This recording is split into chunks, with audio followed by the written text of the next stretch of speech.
Before I start, I want to say thanks to my primary sources, Stevens Loka and Ian Hogg.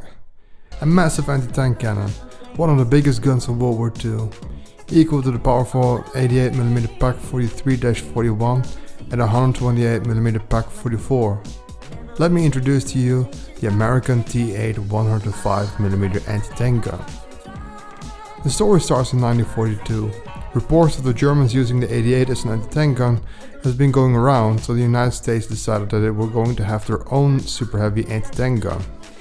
Initially aiming for something more compact, the US would take the 90mm gun from the M1 anti-aircraft gun and combine it with the recoil mechanism of the M2 105mm howitzer and mounting it on a brand new carriage.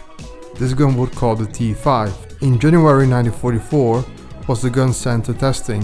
However, the T5 carriage alone was already 4 tons, and that's not even counting the gun. So the gun was sent back, and then in June 1944 an improved cannon, which was called the T5E1, was sent back to the testing grounds.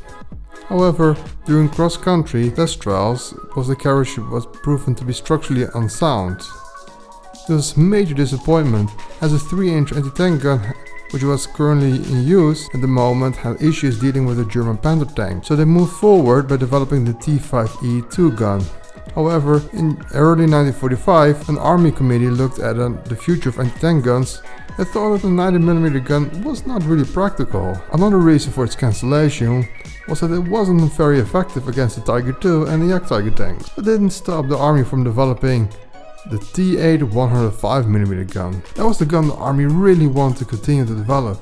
Initially having a small barrel length of 48 calibers, it was extended to 65 calibers to reach a muzzle velocity of 3000 feet per second. And eventually, in February 1946, they were able to improve the muzzle velocity to 3100 feet per second, to a max range of 2700 yards. At this point, the barrel was 6.8 meters long, which is compared to the long 88 6.2 meter barrel and the 128mm 7.2 meter barrel, pretty much equal to some of the biggest anti-tank guns of World War II. Unfortunately, the 8-ton gun got cancelled as it was too cumbersome to work with. The gun was however used on a T-28 tank and a T-29 tank as a T5E1, but that's where the story ultimately ends. In many ways it was equal to the mighty German cannons. It was however a little bit too much too late.